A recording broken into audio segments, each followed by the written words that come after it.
How's it going? I'm here in Drogheda. We're in the TLT, the Tommy Letty Theatre in Drogheda at the moment. The smell of Maverick in this room just became overwhelming.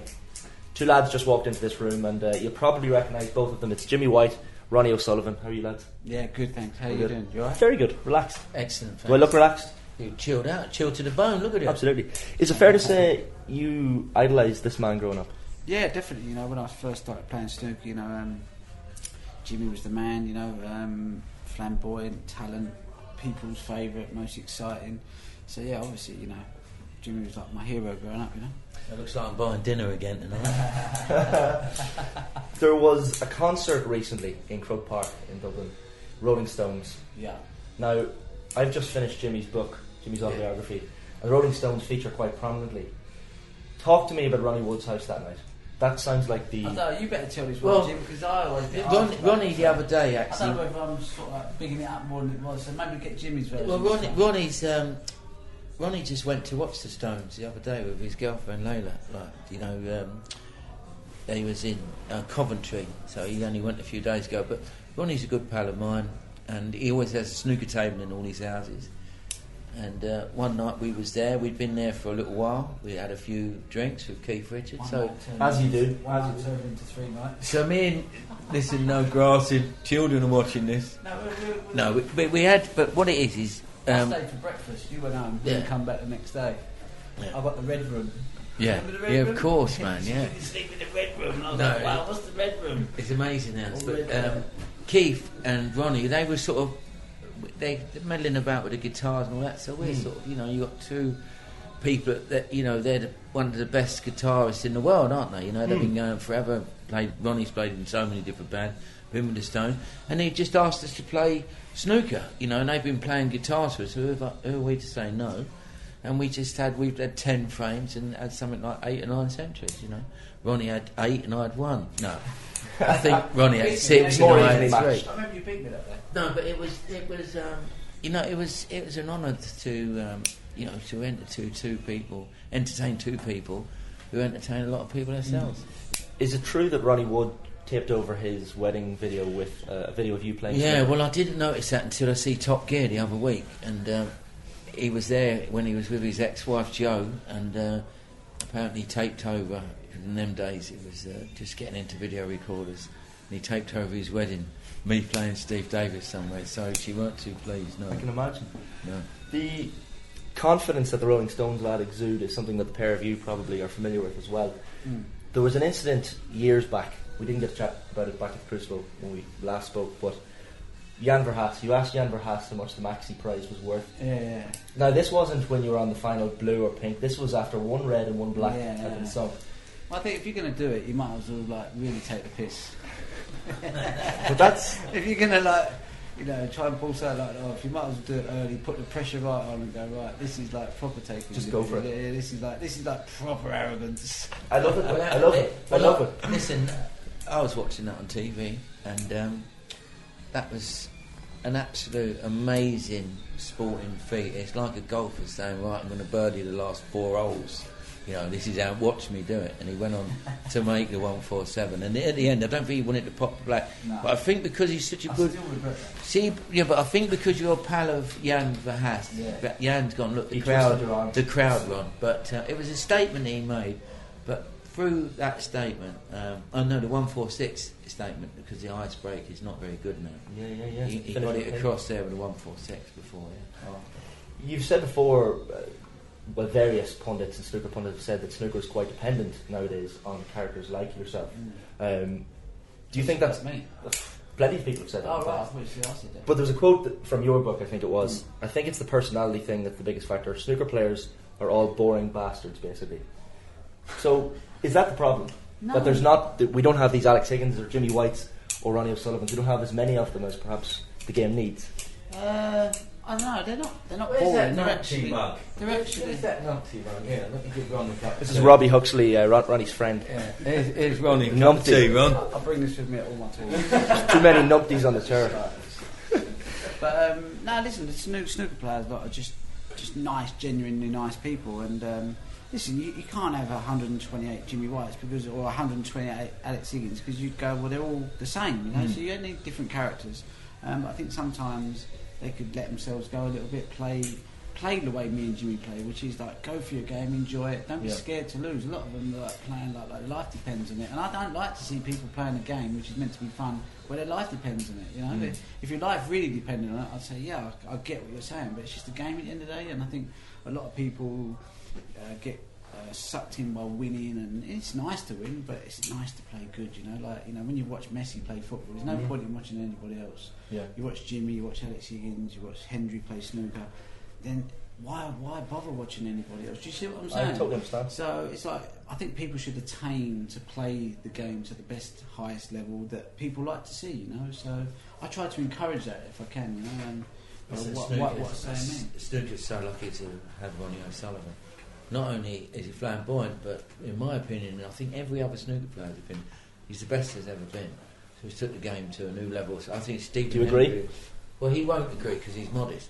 But Stephen Hendry, you know, took it to a level where we, you know, I thought, you know, this was like phenomenal because Steve Davis took it to another level before. But Ronnie's took it to a level, he's got sort of bits and pieces of all, and then now he's entered his own game, which it creates chances from nowhere. That's why every time we play an exhibition, it's sold out. You know, people want to see the next bit of magic.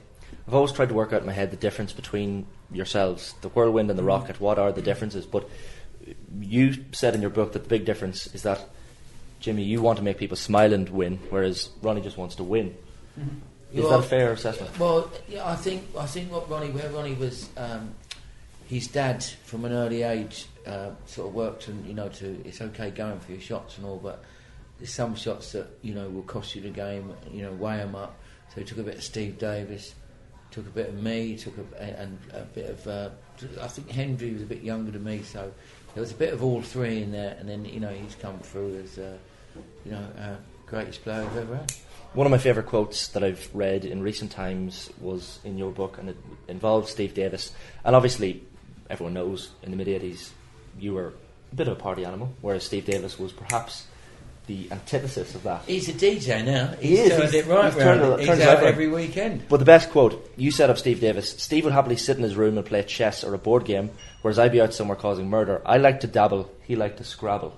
Yeah, true. I love that quote. Yeah, but honestly, he was so. Yeah. Ronnie says boring. He was like, you know, he was unbelievable, switched on. Everything he'd done, it was all like, even checking in a hotel, it was all pre-arranged. Everything was like just mad with him. We just used to think, for fuck's sake, liven yourself up. This is a brilliant one. I don't know if you might have read it. First time I was only 17, I had to go on tour with Davis to Thailand.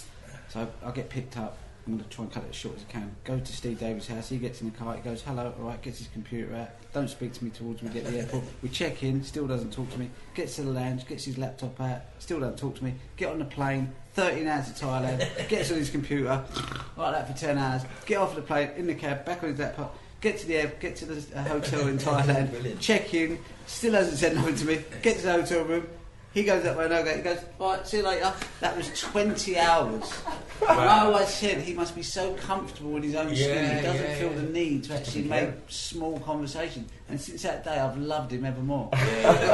He total blanked me for 20 hours. You know, a young 17-year-old in awe of the nugget, and he's gone, have some of that. That was one of the best lessons I've ever had in my life. So I want to thank you, the nugget, for teaching me how to be comfortable in your own skin. There was a lot of rivalry with me and Steve Davis, but you know, he's a great model for our game. He's him, isn't he? 6 world titles. 6 world titles, yeah. Steve obviously lives life in the slow lane, but there was another anecdote that I wanted to bring up. Basically, that Ronnie O'Sullivan could have been, if he wasn't a snooker player, perhaps a Formula 3 driver, Formula 2 driver. The distance from Manchester to London is 200 miles. Yeah. That should take, if Google Maps is correct, that should take 3 hours and 54 minutes. Yeah. But there was one incident, Mr. White, that you write about in your book. It took a lot less than that. It took maybe 90 minutes. Something just that sounds impossible. He's a phenomenal driver. He is an absolute phenomenal driver. Petrifying. He's one of them drivers that you actually forget about your seatbelt and you want to sit looking at out the back window because you feel safer. It's dodgy. It's dangerous, but it's also. I can't help it. I know, one of my things is I go into a garage and I go, right, well, I test drive your car. And they go, yeah, all right, so give me the keys. So I get them in there and they sit in there and they're all getting comfortable and I try and get them. I see how long it takes them before I start gripping the door. Right, probably not long. And I can see out of the corner of my eye and I don't speak to them, I do a Davis, I just blank them. I'm like, and they're like that and they're like that and he's got his hand up there and then he's over here. And then one of them got back to the showroom and went, I'm never getting in the car with him again. He was ill, he was white. Psycho. I enjoyed it. White knuckle. No, but he's a very good driver, must say that. There's a few stories in the book, and I'm going to get to the topic of fiction here because, well, there are a couple of stories in your book that actually sound like fiction. Your dog, what was your dog's name? Splinter. Yeah. Splinter was very stoned at one point. Yeah. Extraordinarily stoned. Yeah. Well, I had a bit of ash on the bar, and the snooker room was sort of attached to the house. It wasn't my house; it was a gardener's. And obviously, anyway, I can't find the dog for about 3 days. I put all these signs up everywhere, and then all of a sudden I'm in the snooker. I'm actually in the barn. I'm on the barn. I'm thinking, because the kids are all crying now. Of course, it's like, the dog's gone missing. And there's a toilet in my snooker as well, so like attached from there. All of a sudden I've seen this noise. I look, my dog, he's spread eagled under the table. Completely, like, head to toe in fucking shit, right? What he was doing, he's ate this big lump of ash, and he's gone, like, after it's come on him or whatever, he's gone about 100 quid's worth. He's going to the toilet, obviously drinking the water out the toilet and coming back. Imagine the horror story he had, right? Oh, mate, he's come out like that, like, it's 3 days, right? He's come out, I've got put him in the garden, he's looking at me like, when I get better, I'm going to have your nuts. He's hosed him down. I've got one of them, like, proper builder's brooms, you know, to get all the shit off him. It was fucking unbelievable. But the poor thing, he must have been he was never the same dog. First Splinter. Bless him. Yeah. Speaking of stories that sound like fiction, this man here actually writes fiction. This man, 2 books that have extraordinary snooker puns as titles: Framed and Double Kiss. But the crime novels, is that fair to say? Yeah. How did this all start? Just basically, you know, like my book agent obviously knew I was like the process of writing through my autobiographies. So he said, you know, would you be up for sort of writing a semi sort of autobiographical sort of fiction book about your life? So I was like, okay. So I wasn't sure how that was quite going to work, but then, you know, when I kind of got down to it and started to think about it, I thought, well, I've had quite a bit of, not just me, but my family members as well, and there's been a sort of. So, you know, once I started to think about it, it was just, it was something I just was up for and got involved in and enjoyed it, and it's great fun, you know. So this is Jimmy White, but talk to me about Jimmy Brown. Who was Jimmy Brown? For children in need, it feels like 1,000 years ago now. They said if I can't think of the name of the company. Yeah, no, the name of the company. It was, it actually was, yeah. And they said, we try and do something for children in need and we give you some money if you advertise this brown sauce. So I had to change the name from Jimmy White to Jimmy Brown by Depot, and they filmed me going into a petrol station and having my credit card took off me, you know, because obviously my name's been cancelled. But the MC at the time, the announcer, wouldn't call me Jimmy Brown. He nearly got the sack. It all went on all day. Yeah. No, not Hughesy. Someone in the Masters, and he called me. This is the Masters in 2005. Oh, is it? I thought it was longer than that. It was longer than that. Is it? But they called me Jimmy Brown. Yeah, I changed my name for a week. Yeah. And Ronnie beat you in the semi-finals, I think, in that tournament. Probably. Ronnie beat Jimmy Brown. You beat Jimmy Brown. Didn't beat Jimmy White. Yeah, Jimmy Brown. Didn't beat Jimmy White. Losing in snooker is different to other sports, and you touch on this in your book as well. You're very exposed when you're losing a game in snooker. There's nothing you can do. You kind of have to sit back and just let it happen. It's not like in, as you say, tennis where you can finish the game on a well, stretch. you know, tennis, you know, even in golf, even if you're getting ironed out, you still have your shot. You know, with snooker, you can just sit there, and you know, and it can be. And I think the art of the new breed of players, the last sort of 20 years, is that they regroup all the time in their chairs. You know, which is something that we never really learned about. I think Davis was a bit above his time in that side, you know, but no, I think it's like in any sport. Especially snooker, you know, like it's not your shot. You've just got to sit there and But I think if you get mentally strong in your chair, it will help. The last time I spoke to Ronnie, it was in a dressing room in the Crucible, and we had him doing an Australian accent for us. Basically, he does all these Instagram live videos. I don't know if you've ever seen the cooking demonstrations, and for some reason or another, he is pretty good at doing an Aussie accent, among other accents I'm told as well. You've been in the jungle. What's your Aussie accent like, and would you recommend Ronnie goes into the jungle? He says he'll do it if the money's right. Well, I don't know. I don't know when Ronnie's probably could have an opportunity for most TV shows, but I think why he's still playing a little bit of snooker. You know, it's quite a bit of time off to go in the jungle. It was like 3 weeks I was in there, and another like 4 days you have to go out there. So. And you finished third? I finished third. I went to the last day as well. Gino won it, so I think he's got plenty of time to do that. And you dodged the accent question there, Jimmy. Well, I don't know. What do you want me to do? A Dudley accent? Dudley? It's pretty good. It's good. It's not bad. You know, we talk about players going on, and we spoke about longevity the last time as well. Stephen Hendry was a player who, once the winning stopped, he stopped. Whereas the likes of yourself and Steve Davis, I know you've said before, will probably play the game until you're 80 odd because of the love of the game. Steve stopped now. It's in my blood, you know, and I still occasionally I have to work hard, which I never did before. There's sort of a little bit of a guilt thing going on as well, but occasionally I feel I can beat anyone. Do you know what I mean? And until that's completely gone, you know, that flame still flickering, I'll still play because I enjoy it. And I love doing the exhibitions, especially playing this now, because you get the big crowds.